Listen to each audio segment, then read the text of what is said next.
Nicolás de Hidalgo, les da la más cordial de las bienvenidas a la presentación del libro Vasco de Quiroga, la defensa del indio en la Nueva España, de la autoría de la doctora Mariana Durán Márquez. Nos honra con su presencia en esta mesa tres grandes mujeres, tres grandes investigadoras, así que si me ven o sienten que estoy un poco nervioso, es normal. No todo el tiempo estoy rodeado de tres damas de este nivel. Las doctoras Silvia Figueroa Zamudio, María Teresa Cortés Zavala y Mariana Durán son las que nos honran en esta mesa. En primer término, escucharemos los comentarios acerca de este libro por parte de la doctora Silvia Figueroa Zamudio. La doctora Figueroa Zamudio es originaria de Liceo, Michoacán. Cursó sus estudios de bachillerato en el Nacional Primitivo Colegio de San Nicolás de Hidalgo, la licenciatura en esta facultad, el doctorado en la Universidad Nacional de Educación a Distancia de Madrid, España. Primera mujer en ocupar la rectoría de nuestra Universidad Michoacana en el periodo 2007-2011, habiendo sido secretaria académica y secretaria de Difusión Cultural y Extensión Universitaria. También fue ella directora del Archivo Histórico del Gobierno del Estado y catedrática de esa facultad por más de 30 años. Ha recibido reconocimientos al mérito de la investigación humanista por la Sociedad Michoacana de Ciencia y Tecnología en 1995, la presea licenciada Yolanda Vargas Pureco por sus méritos académicos por la Asociación de Profesionistas Catedráticas e Investigadoras de la Universidad Michoacana en el año 2000, la presea Heréndira al mérito de la equidad de género por la Secretaría de la Mujer del Gobierno del Estado en el 2009 y la presea Gertrudis Bocanegra por el Ayuntamiento de Pátzcuaro en el año 2009. Tiene usted la palabra, estimada doctora Figueroa Zamudio. Gracias. Déjeme servirle primero, aquí está invitada. Servirme yo, no sé a qué sea. Muy buenas tardes, tengan todos ustedes. Me da muchísimo gusto estar aquí en nuestra querida Facultad de Historia de la Universidad Michoacana. Efectivamente, como lo ha dicho nuestro amigo don Alejandro, he sido estudiante de la Universidad Michoacana prácticamente toda mi carrera, porque cuando yo hice la secundaria, la universidad tenía secundaria, la de las mujeres y la de los hombres aparte. Entonces yo ingresé a la universidad pues de 13 años, 12, y mi primer rector fue Eli de Gortari. Así es de que sí hay un largo camino que hemos hecho en la institución. También me permito saludar con mucho gusto y aprecio a la doctora Mariana Durán Márquez y darle la bienvenida a esta institución, y a mi querida amiga la doctora María Teresa Cortés Zavala, directora de la Facultad de Historia. Agradezco a Alejandro Aúja la invitación para participar en la presentación de este libro sobre Vasco de Quiroga, primer obispo de Michoacán y fundador del Colegio de San Nicolás, origen de la Universidad Michoacana de San Nicolás de Hidalgo. Como todos ustedes saben, veo aquí a Ricardo León, al doctor León, un gran especialista en Quiroga y en nuestro Colegio de San Nicolás, un especialista en el tiempo de la colonia.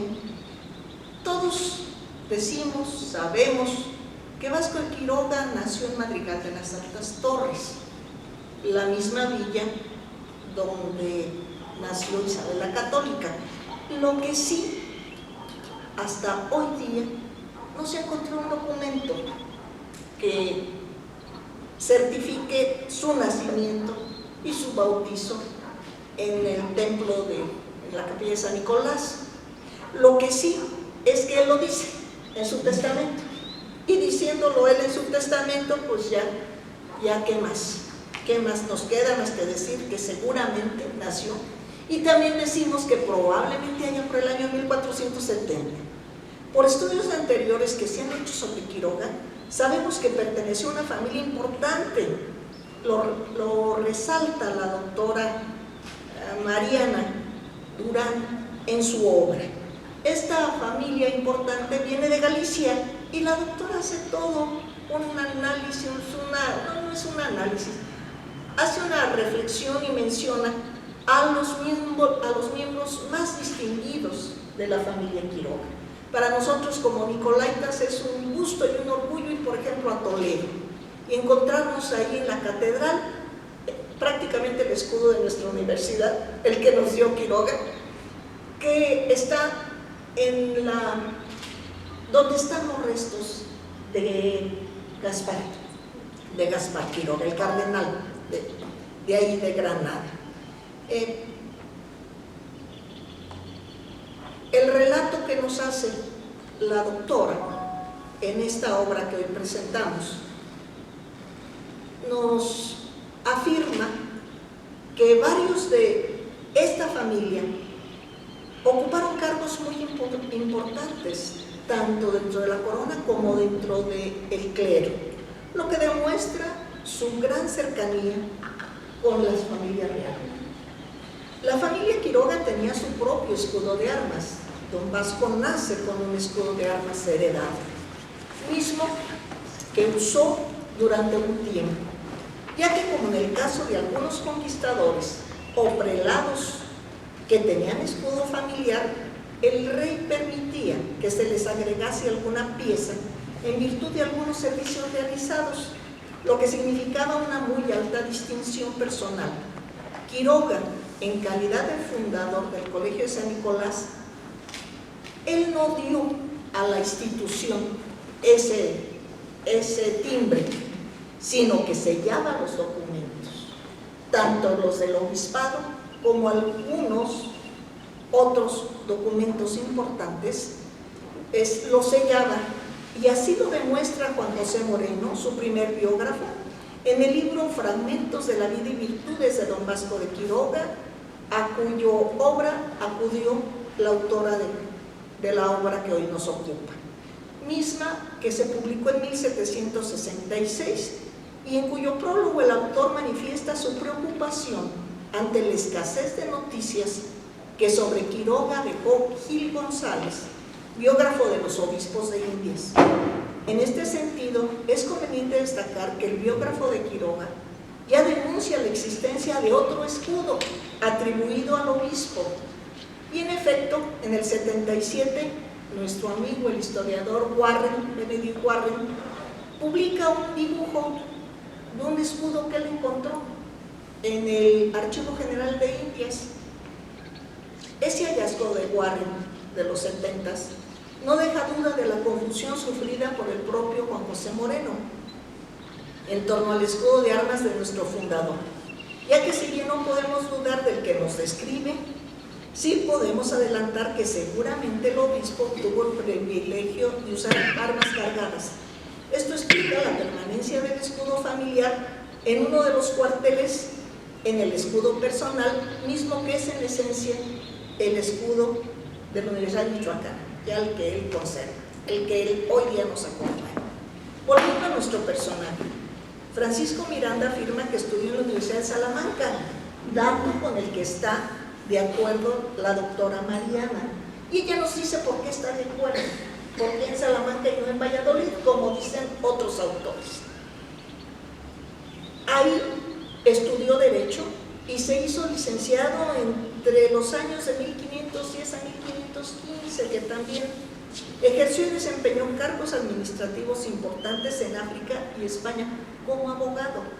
Y aquí a mí me parece la importancia de la obra de la doctora, en que él analiza los documentos del obispo desde el punto de vista legal, como abogado, desde el punto de vista jurídico, no tanto desde el punto de vista histórico meramente como lo hacemos nosotros. Y esto gracias a nuestra deformación profesional. La de ella la hace revisar cuál fue el papel del abogado Quiroga en la Nueva España. Primero en México, la apertura del Hospital Pueblo de Santa Fe, y después en Michoacán. Nos explica que a finales del año de 1530, cuando llega la segunda audiencia, él llega como integrante de la misma y trae la orden de aplicar la Real Cédula de 1530, que meses antes se había aprobado, que además de prohibir la esclavitud de los indígenas, revocaba las licencias anteriores para tenerlos como esclavos. Seguramente que este fue trabajo duro. Seguramente que desde España intentó revocar la Real Cédula donde aprobaban la esclavitud. Y estos humanistas trabajaron para revocar eso y vinieron a enfrentar a los miembros de la primera audiencia, pero también a los españoles dueños de esclavos que explotaban a los indígenas. La autora nos explica en su obra que el conocimiento de religión y de leyes llevó a Quiroga a oponerse a muchas de las medidas de los conquistadores y a defender el derecho del hombre a la libertad y de los gobernantes a respetarse. Ella relaciona ya con lo que hoy día llamamos derechos humanos, pero que por aquel tiempo todavía no se hablaba de ello. En una carta que Quiroga envió al conde de Osorno, presidente del Consejo de Indias, al año siguiente, en 1531, señala que en la audiencia se discutía la necesidad de organizar pueblos de indios. O sea, él intenta ya la fundación de sus pueblos de Santa Fe, compuestos por matrimonios jóvenes donde el varón, cabeza y responsable de una nueva familia, debía ser un muchacho reeducado por los frailes franciscanos para impedir su regreso al seno del hogar de los padres y evitar que retomaran sus antiguas costumbres.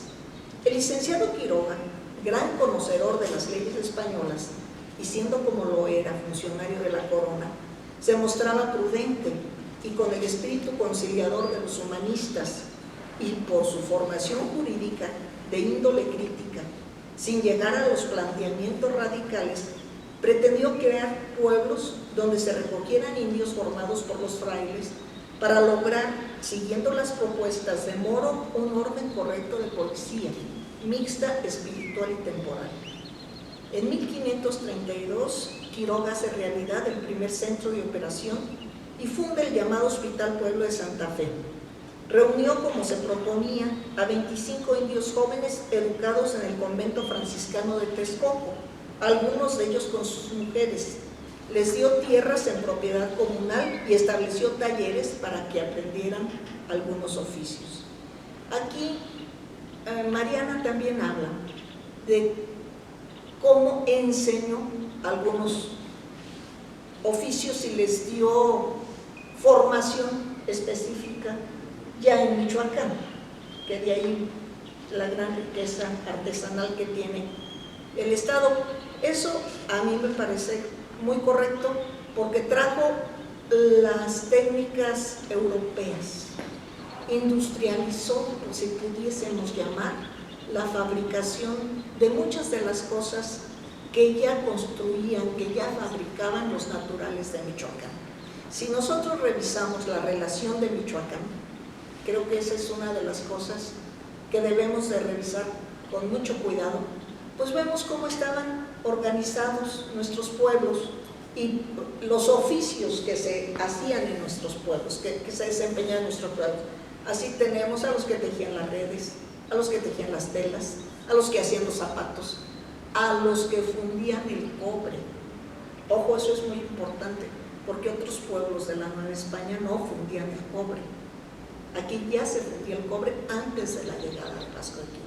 Lo que Vasco de Quiroga trajo fue la industrialización, las nuevas técnicas, pero también trajo maestros que los enseñó a hacer lo que hasta el día de hoy conocemos. En el 33, cuando llega Quiroga a Michoacán como juez visitador, no justifican y disimulan la crueldad del conquistador. Se acerca al vencido y con ayuda del gobernador fundó otro pueblo hospital al que llamó Santa Fe de la Laguna, en la margen norte del lago de Pátzcuaro que pervive hoy día. Según lo demostró el doctor Silvio Zavala, investigando la formación intelectual de Quiroga por esa época, el oidor leía La Utopía de Tomás Moro.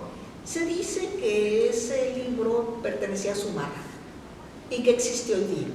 Yo eso lo he leído, no he visto el libro.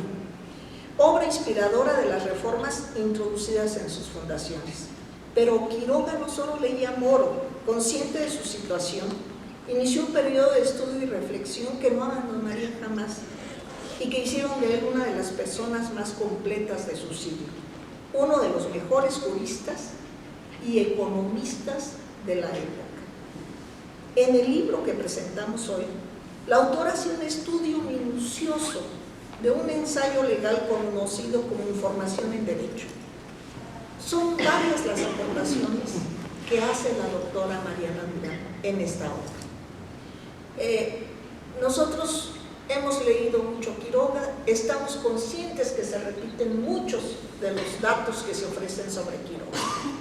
Sin embargo, acudir a las fuentes originales y reflexionar sobre ellos desde otra óptica, desde las leyes, con formación de jurista, y ponerte en la época, es lo que hacen las grandes aportaciones. Creo yo que una de las grandes aportaciones de este libro también consiste en ese análisis que hace de este documento legal, que físicamente es muy breve, pero que contiene muchísimo sobre el pensamiento jurídico de la época y sobre la formación del obispo. Bien, esta es una de las grandes aportaciones de la doctora, que hace un análisis muy detallado sobre esa información en derecho, escrito por Quiroga en 1535, 5 años después de haber llegado a la Nueva España, escrito con el que intenta revertir la Real Cédula de febrero de 1534, que permitía de nueva cuenta la esclavitud que había sido abolida en 1530. Imagínate ahora sí el soponcio que le darían al obispo, ¿no? Venir con la Real Cédula aboliendo la esclavitud, y que en ausencia de él, de allá de estar en España, en la corte, convencieran al monarca para que de nueva cuenta los intereses de los conquistadores ganen y de nueva cuenta se permita la esclavitud, derogando la Real Cédula que él había traído y que además se proponía implementar con toda la rigurosidad. Como les decía, con ese análisis minucioso que hace la doctora Durán a esa información, nos revela que además de Moro, como nosotros hemos siempre dicho que su gran fuente era Moro, porque él mismo lo dice, ¿no? Quiroga recurre a otros autores ya clásicos, como Luciano de Samosata, Jan Gerson y Tomás Bio de Cayetano, fuentes que le sirven de base para argumentar lo injusto de esclavizar a los indios y afirmar que las poblaciones más cálidas del Nuevo Mundo eran iguales a las de Edad de Oro, descritas por Moro en su Utopía. Y la Utopía, ley máxima que conduce a la plenitud social, consistía, según él, en el esfuerzo individual suficiente para lograr los satisfactores adecuados necesarios para satisfacer la vida y el progreso de la comunidad. En la ciudad perfecta lo más importante es la equidad y la impartición de la justicia que salvaguarda los bienes e intereses de la colectividad. Leyendo estas cosas, estos pensamientos de Quiroga y coincidiendo totalmente con las fuentes que inspiraron su obra, he leído también que más que Moro, el impulsor fuerte de la utopía fue Erasmo de Róterdam, pero Erasmo de Róterdam quedó, en palabras modernas, digamos, congelado, porque dejó de ser católico, se hizo protestante. Y al hacerse protestante, su obra desapareció y no fue citada por ningún otro prelado o ningún autor católico por haber dejado el catolicismo. En fin, una buena parte también de la obra de la doctora es en analizar cómo se organizan los hospitales pueblo y lo que legalmente significa este tipo de organización, su derecho al trabajo, su derecho a recreación y descanso. Quiroga está en todo, reglamenta la educación, la formación espiritual, y aquí lo desmenuza muy bien la autora, la capacitación de los habitantes, favorece la cohabitación, misma que no es solo compartir la cama, la casa, la mesa.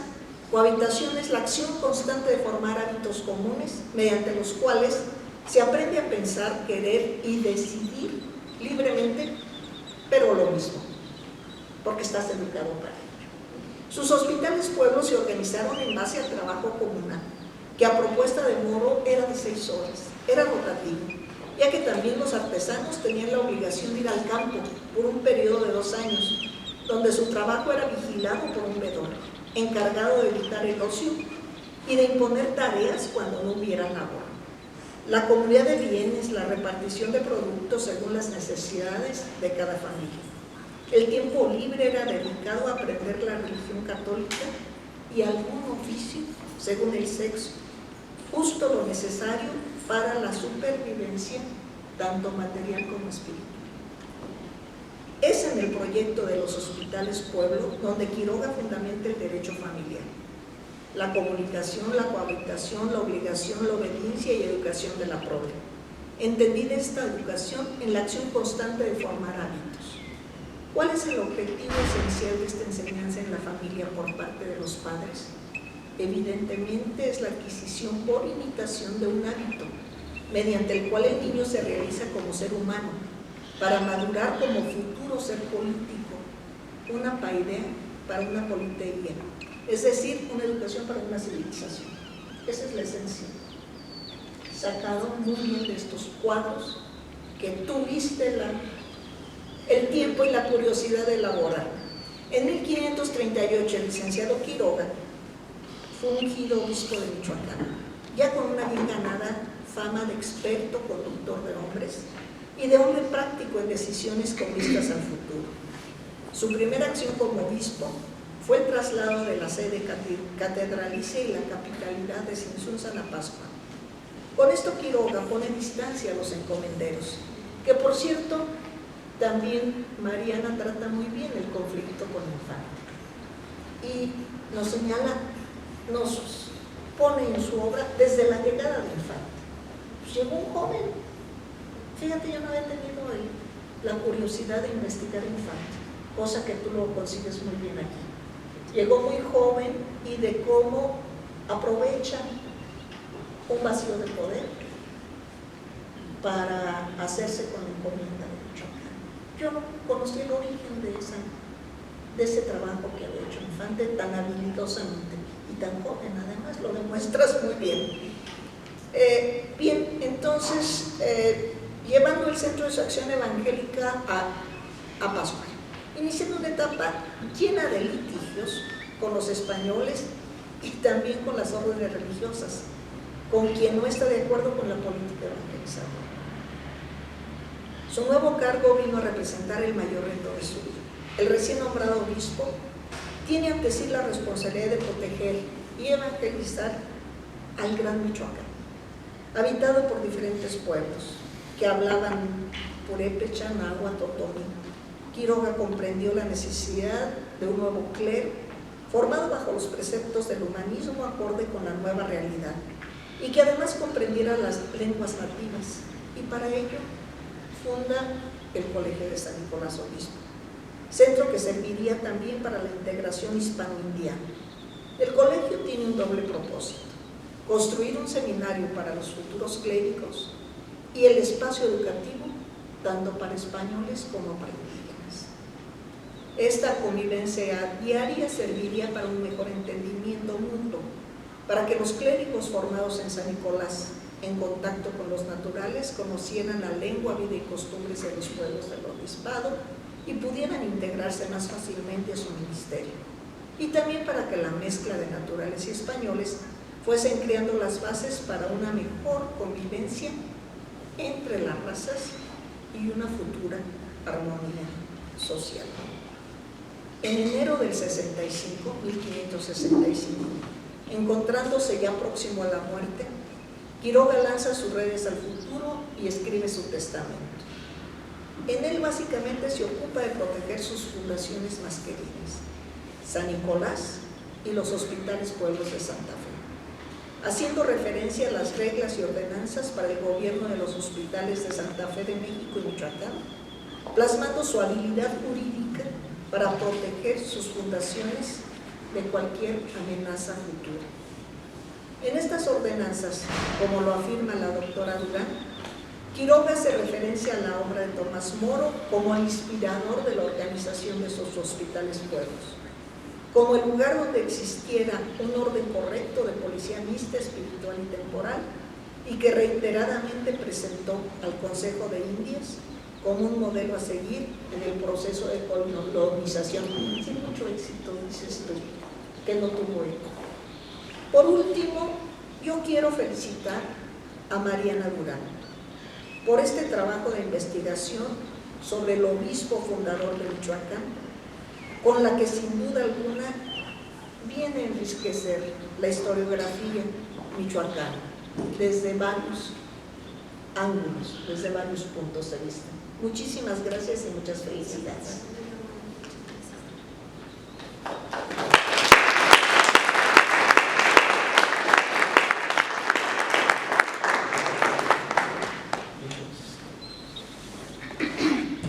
Muchas gracias, doctora Figueroa, por sus valiosos conceptos. Corresponde ahora a la doctora María Teresa Cortés Zavala. Ella es originaria de Morelia, licenciada en Historia por esta facultad, maestra en Estudios Latinoamericanos por la Facultad de Filosofía y Letras de la UNAM y doctorada en 1999 por la Universidad Complutense de Madrid. Ha sido miembro del Consejo Interno de la División de Estudio y Posgrado de esta facultad de 2002 a 2003. De donde es actualmente directora. Es coordinadora de la DES de Humanidades de la Universidad Michoacana, que agrupa a los PTC por cuerpos académicos y visa de generación y aplicación de conocimientos de las siguientes dependencias: Facultad de Historia, Instituto de Investigaciones Históricas, Facultad de Filosofía, Facultad de Bellas Artes y Escuela de Lengua y Literatura Hispánicas, de 2000 a 2003. Es miembro del Consejo Asesor Internacional de la revista UNPE, Centro de Investigaciones Históricas de la Universidad de Puerto Rico, recinto del Río Piedras, de 2000 a 2005. Como profesora invitada, ha realizado estancias en universidades y centros de investigación de Cuba, Puerto Rico, Estados Unidos y España. Fue electa por el Consejo Universitario el pasado 9 de agosto como directora de esta Facultad de Historia para el periodo 2019-2023. Tiene la palabra, estimada doctora Cortés Zavala. Está usted en su casa. Bueno, buenos días o tardes ya a todos ustedes.